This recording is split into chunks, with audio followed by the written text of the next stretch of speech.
Good morning student. तो आज से हम लोग शुरू करने जा रहे हैं यूनिट 4 प्रोबेबिलिटी एंड स्टैटिक्स। आपका जो कॉमन कोर्स है mathematical and computational thinking and analysis. इस पेपर का कॉमन कोर्स जो CC5 है आपका, इस पेपर का यूनिट 4 प्रोबेबिलिटी एंड स्टैटिक्स शुरू करने जा रहे हैं। इससे पहले यूनिट 1, यूनिट 2, यूनिट 3 कंप्लीट करवाया जा चुका है ना। चलिए क्लास शुरू करें प्रोबेबिलिटी एंड स्टैटिक्स को, लेकिन एक सबसे पहले छोटा सा एग्जाम्पल के साथ हम बात करते हैं। फिर बहुत सारे कॉन्सेप्ट आपको बताने हैं, फिर एग्जाम्पल्स भी बताएंगे। उसके बाद जाकर के हम MCQs जो आपके एग्जाम में पूछे जाने वैसे एक MCQs भी डिस्कस करेंगे। चलिए सबसे पहले एक छोटा सा कॉन्सेप्ट से शुरुआत करते हैं, एक एग्जाम्पल से शुरुआत करते हैं। आप सबसे तो पहले मेरा एक सवाल है, यहाँ पे स्क्रीन पर ध्यान रखना है आप लोग को। एक सवाल है मेरा कि जैसे मान के चला जाएगा एक कॉइन है जी, ठीक है, एक सिक्का है आपके पास। हो सकता है आप क्रिकेट खेल रहे हो या कोई और सा गेम। आपने इस कॉइन को टॉस कर दिया। टॉस करने का मतलब कहा गया कि ऊपर उछाला गया। अब आपको पता है कि सिक्का में तो दो ही साइड होते हैं, एक तरफ हेड होता है। हेड किसको बोलते हैं? जिसमें वो अशोक स्तंभ बना हुआ रहता है, याद है कुछ? अशोक स्तंभ जैसे सिक्के में दो साइड्स होते हैं, एक तरफ तो लिखा हुआ रहता है 1 रुपये या 2 रुपये, और एक तरफ पीछे अशोक स्तंभ बना होता है। तो हेड ना, अशोक स्तंभ वाले साइड को हेड बोलते हैं, और अदर साइड को जिधर सिक्का लिखा, पैसा लिखा रहता है, उधर टेल बोलते हैं। तो एक सिक्का यहाँ पास है आपके पास। आपको पता है कि उसके एक तरफ हेड है और दूसरे तरफ पीछे तरफ टेल है। उस सिक्के को आपने उछाल दिया, ठीक है ना, आपने ऊपर फेंका और सिक्का नीचे गिरा होगा, ठीक।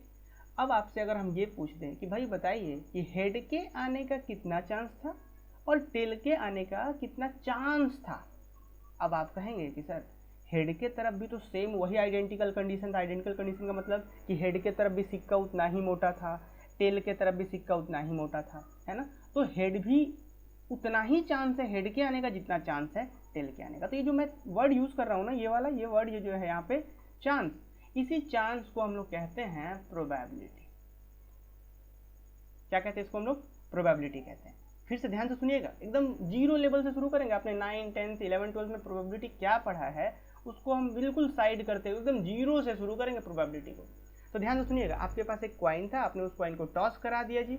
टॉस कराएं तो या तो हेड आ सकता था या तो टेल आ सकता था। अब मैंने आपसे पूछा, दो ही चीज ना आ सकता है जी, कॉइन में क्या है और क्या है? हेड और टेल के अलावा कुछ है क्या? नहीं, तो दो ही चीज आ सकता था। अब मैं आपसे पूछ रहा हूँ कि हेड के आने का चांस कितना है और टेल के आने का चांस कितना है। तो आप कहेंगे कि सर जितना चांस हेड के आने का है उतना ही चांस तो टेल के आने का, क्योंकि हेड की तरफ भी सिक्का उतना ही मोटा है, टेल की तरफ भी उतना ही मोटा है ना। तो हेड की तरफ भी उतना ही गोल है सिक्का, टेल की तरफ भी उतना ही, तो सारी चीज़ें सेम है, दोनों के लिए आइडेंटिकल कंडीशन है।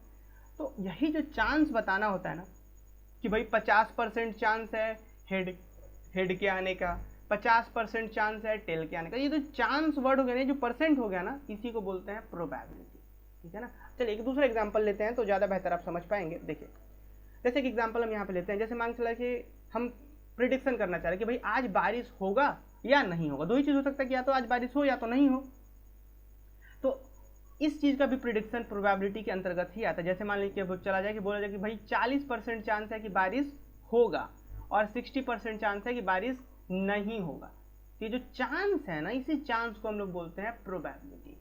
क्लियर? तो प्रोबेबिलिटी का मतलब क्या होता है?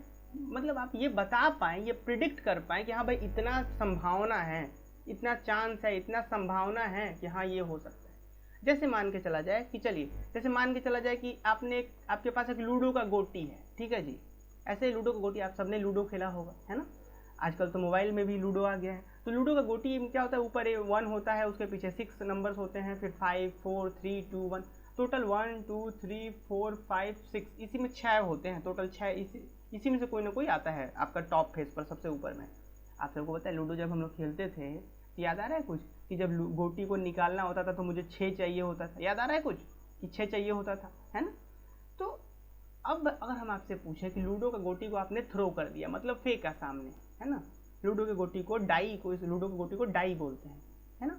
तो डाई को आपने थ्रो कर दिया। तो जब आप डाई को थ्रो कर रहे हैं, आपको भाई लूडो के गोटी को निकालने के लिए कितना चाहिए होता था? 6 चाहिए होता था ना जी।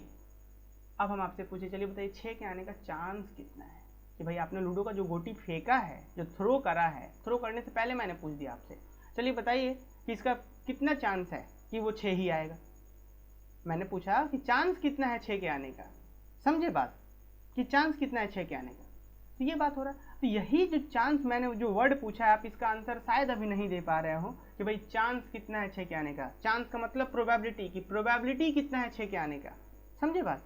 तो ये जो प्रोबेबिलिटी कितना है 6 के आने का, इस चीज़ का हम लोग आंसर दे पाए, बता पाए कि हाँ भाई 6 के आने का जो प्रोबेबिलिटी है वो 1/6 है। मतलब टोटल 6 गो, 1 2 3 4 5 6 गो टोटल है और 6 में से ये इकलौता है, तो इसके आने का हिस्सा कितना हुआ 6 में से 1, तो 1/6 इसका आंसर होगा कि हाँ 1/6 चांस है। मतलब 1/6 इसको परसेंट में निकाल लीजिए, तो 1/6 चांस है कि हाँ ये 6 आ जाए। इसी चीज़ को बोलते हैं प्रोबेबिलिटी। प्रोबेबिलिटी का उपयोग बहुत जगह पर होता है ना। जैसे कि बारिश वाले केस में भी होता है कि हाँ भाई कितना परसेंट, सारे सिचुएशन को देख करके हम लोग प्रेडिक्ट कर पाते हैं कि बारिश होने का परसेंटेज कितना है। बहुत से गेम में भी होता है ना, क्रिकेट गेम में, फुटबॉल गेम में प्रीवियस रिकॉर्ड को देख करके बताया जाता है कि इस टीम के जीतने का चांसेस 40% है, इसके जीतने का 60% है। इस तरीके से बातें होती हैं। क्लियर? तो मुझे लग रहा है कि हम लोग समझ पा रहे हैं कि प्रोबेबिलिटी है क्या। प्रोबेबिलिटी का मतलब सिंपली कह सकते हैं चांस। जैसे कि कॉइन को टॉस करा हमने और मैंने पूछा कि भाई बताइए कि क्या प्रोबेबिलिटी है हेड के आने का, क्या प्रोबेबिलिटी है टेल के आने का। लूडो गोटी थ्रो कर रहे हैं, पूछ दिए कि क्या प्रोबेबिलिटी है 1 के आने का। तो बच्चों इस प्रोबेबिलिटी को हम लोग समझ पाएँ कि ये यहाँ पे जो आपको सामने ये जो दिख रहा है, ये वाला जो हिस्सा दिख रहा है आपको प्रोबेबिलिटी, इस प्रोबेबिलिटी को हम समझ पाएँ, उसको समझने के लिए आइए कुछ और एग्जाम्पल। जैसे कि प्रोबेबिलिटी मैंने बताया कि कॉइन को टॉस कर रहे हैं तो हेड के आने का प्रोबेबिलिटी क्या है, इसका आंसर आप खुद से कर पाएँ उसके लिए कुछ बेसिक टर्म्स आपको समझने पड़ेंगे। कौन कौन सा टर्म्स? सबसे पहले तो आपको समझना पड़ेगा कि रैंडम एक्सपेरिमेंट क्या है, सैम्पल स्पेस क्या है ना, और भी कुछ बातें, finite sample space, infinite sample space. इन सभी बातों के बाद हम आंसर कर पाएंगे कि कॉइन को टॉस करा हमने, फिर बता पाएंगे हेड के आने का प्रोबेबिलिटी कितना है, टेल के आने का प्रोबेबिलिटी कितना है हम बता पाएंगे। ध्यान दीजिएगा बच्चों, प्रोबेबिलिटी है तो बड़ा चीज़ नहीं, लेकिन इसको समझने से पहले थोड़ा बेसिक कॉन्सेप्ट अगर आप समझते हैं तो आप 9th हो, 10th हो, 11th 12th कोई सा भी प्रोबेबिलिटी, कंपटीशन का प्रोबेबिलिटी हो, कहीं से भी आए आप उसको सॉल्व कर पाएंगे। प्रोबेबिलिटी सबसे आसान चैप्टर होता है जी। चलिए तो हम शुरुआत करते हैं और आगे बढ़ते हैं प्रोबेबिलिटी में। प्रोबेबिलिटी के कॉन्सेप्ट को समझने से पहले कुछ बेसिक टर्म्स है जी, इसको समझते हैं जी। सबसे पहले टर्म्स होता है, पहले हम यहाँ रफली देखिए, रफली समझा देते हैं, फिर सारी चीज़ों को मैंने यहाँ पहले से लिख रखा है तो वो हम आपको नोट्स दे देंगे। पहले समझते हैं थोड़ा सा हम लोग। जैसे मान के चला जाए मैंने एक कॉइन को यहाँ पे टॉस करा, ठीक। इस कॉइन को जब मैंने टॉस करा, ये कॉइन कैसा कॉइन है? फेयर कॉइन है। फेयर कॉइन मतलब कि एक तरफ हेड है तो दूसरे तरफ टेल है, पीछे तरफ टेल है, इसमें नो डाउट। हेड और टेल जैसा कॉइन होता है वैसा ही कॉइन है, नो डाउट। अब ये चीटिंग वाला कॉइन नहीं है, ठीक, ये फेयर कॉइन है, अच्छा वाला कॉइन है। इसको जब हम टॉस करेंगे स्टूडेंट, तो क्या आपको पता है क्या कि क्या एग्जैक्टली क्या आएगा? आपको पता नहीं है। आपको पॉसिबल आउटकम पता है कि हाँ क्या क्या आ सकता है, ये पता है। हेड आ सकता है या टेल आ सकता है, ये दो चीज़ पता है कि हाँ हेड या टेल आ सकता है, ठीक है ना। क्या क्या आ सकता है? हेड आ सकता है या टेल आ सकता है, ये पता है आपको कि हेड या टेल आ सकता है। पर एग्जैक्टली क्या आएगा पता है क्या? नहीं। आपको डिटरमाइन है क्या क्या आएगा? नहीं। तो ऐसे एक्सपेरिमेंट को जहाँ पे डिटरमाइन हो ही ना, उसको बोलते हैं रैंडम एक्सपेरिमेंट। इसको एक्सपेरिमेंट बोलेंगे या ट्रायल बोलेंगे, ट्रायल ऑफ एक्सपेरिमेंट, कि हम एक्सपेरिमेंट को ट्राई कर रहे हैं। क्या बोलेंगे ऐसे एक्सपेरिमेंट को? Random experiment. रैंडम क्यों बोलेंगे? जैसे आपने सुना होगा ना, रैंडम क्लिक, फोटो वगैरह क्लिक करवाते होंगे हम लोग, तो कैसे कहते हैं? रैंडम क्लिक, मुझे पता ही नहीं था, हो गया। उसी तरीके से रैंडम का मतलब कह सकते हैं मतलब प्रायोगिक कह सकते हैं, एक्सपेरिमेंट प्रायोगिक हिंदी से आप बोल सकते हैं। फिलहाल रैंडम एक्सपेरिमेंट का मतलब क्या होता है समझिए, कि वैसा एक्सपेरिमेंट जिसमें एग्जैक्टली आपको नहीं पता है कि क्या आने वाला है। हाँ ये पता है क्या क्या आ सकता है, ये पता है, बट एग्जैक्टली क्या आएगा नहीं पता। That is called random experiment. Clear? अच्छा मान लीजिए अब एक दूसरा एग्जाम्पल है, एक सिक्का ऐसा है जिसके इधर भी हेड कर दिया हमने और बेईमानी करने वाला सिक्का है, ये पीछे भी हेड है, ठीक। इस सिक्के के इधर भी हेड पीछे भी हेड, तो इस सिक्के को हम उछाल देते हैं। जब आप इस सिक्के को उछालेंगे स्टूडेंट, तो आपको एग्जैक्टली पता होगा कि क्या आने वाला है, क्योंकि इधर भी हेड है पीछे भी हेड है। तो इसको जब आप उछालेंगे तो आपको तो पता है कि हाँ भाई मुझे हेड ही मिलेगा और कुछ मिल ही नहीं सकता। तो ऐसे एक्सपेरिमेंट बोलते हैं डिटर्मिनिस्टिक एक्सपेरिमेंट, है ना। तो डिटर्मिनिस्टिक एक्सपेरिमेंट आप समझ पा रहे हैं, बट इंपॉर्टेंट आपको समझना है रैंडम एक्सपेरिमेंट क्या होता है। रैंडम एक्सपेरिमेंट मतलब वैसा एक्सपेरिमेंट या वैसा ट्रायल जिसमें आपको नहीं पता हो एग्जैक्टली क्या आएगा। हाँ ये पता है कि क्या क्या आ सकता है, हेड या टेल ये सब आ सकता है, पता है, एग्जैक्टली क्या आएगा नहीं पता। That is called random experiment. Definition थोड़ा सा समझते चलते हैं हम लोग। ये क्या कहता है रैंडम एक्सपेरिमेंट का डेफिनेशन, यहाँ पर जरा ध्यान देना है। कहता है ये कि इफ इन ईच ट्रायल, कि जो भी आप ट्राई कर, जैसे कॉइन को टॉस कर रहा था हम लोग, जैसे हम लोग कॉइन को टॉस कर रहे थे तो वो एक ट्रायल हो गया। तो if in each trial of an experiment conducted under identical condition. Identical conditions का कहने का मतलब है स्टूडेंट, यहाँ पे आइडेंटिकल कंडीशन का मतलब है कि जैसे हेड के आने का जितना चांस है, जितना हेड की तरफ मोटा है उतना ही मोटाई, उतना ही सारा चीज़ टेल की तरफ भी हो, तो आइडेंटिकल कंडीशन बोलते हैं इस चीज़ को हम लोग, कि दोनों के लिए कंडीशन सेम है। तो if in each trial of an experiment conducted under identical condition the outcome is not unique, कि जो आउटकम आएगा वो यूनिक नहीं हो, जैसे पहली बार टॉस किए तो हेड आ सकता है, दूसरी बार किए तो टेल, एग्जैक्टली पता ही नहीं है मुझे, but may be any one of the possible outcome. हाँ, पर ये जरूर हो सकता है कि जो पॉसिबल आउटकम हो उसी में से कोई ना कोई होगा।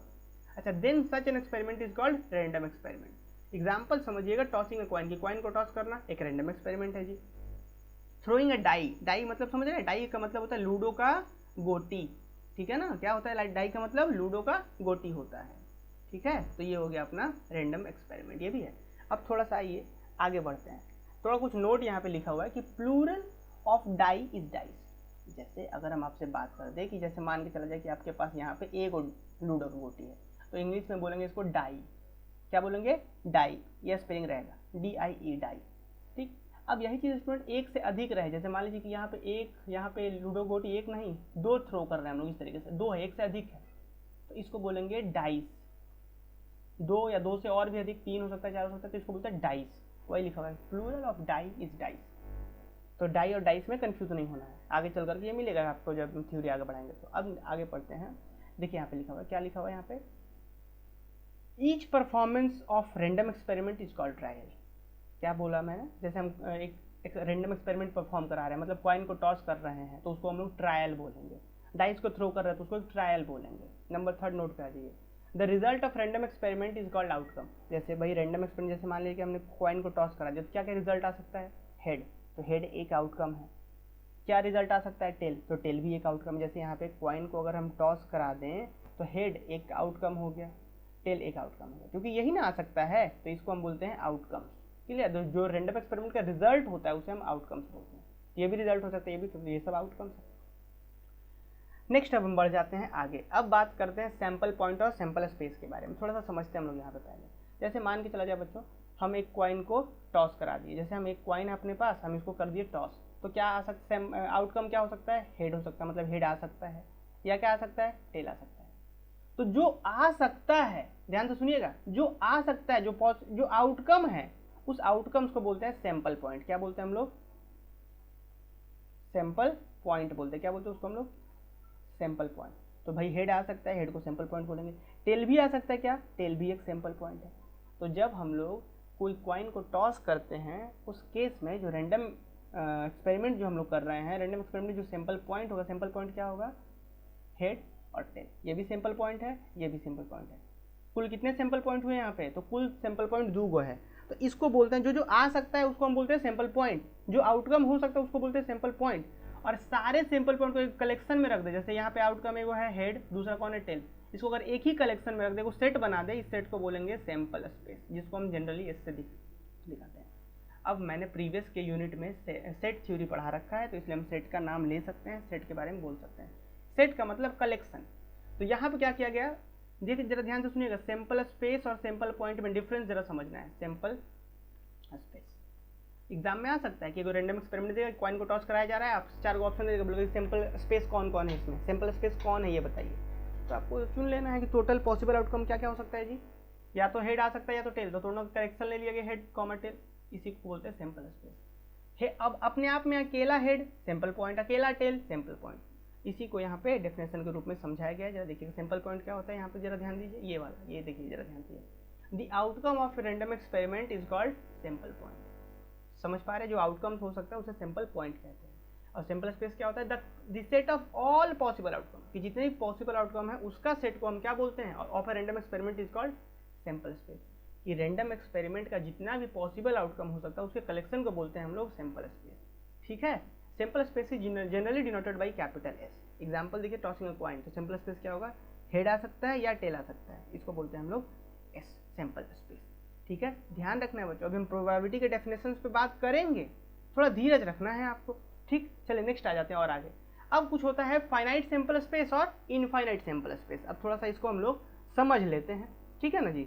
देखिए फाइनाइट सैंपल स्पेस और इनफाइनाइट सैंपल स्पेस क्या होता है, हालांकि आपको पढ़ना फाइनाइट सैंपल स्पेस ही है, बट फिर भी देख लेते हैं डेफिनेशन को क्या कहता है, परेशानी क्या है। देखिए जैसे मान के चला जाए एक कॉइन है अपने पास, इसको हम टॉस कर दिए, तो सैंपल स्पेस क्या हो सकता है, सैंपल स्पेस हो सकता है हेड कॉमा टेल।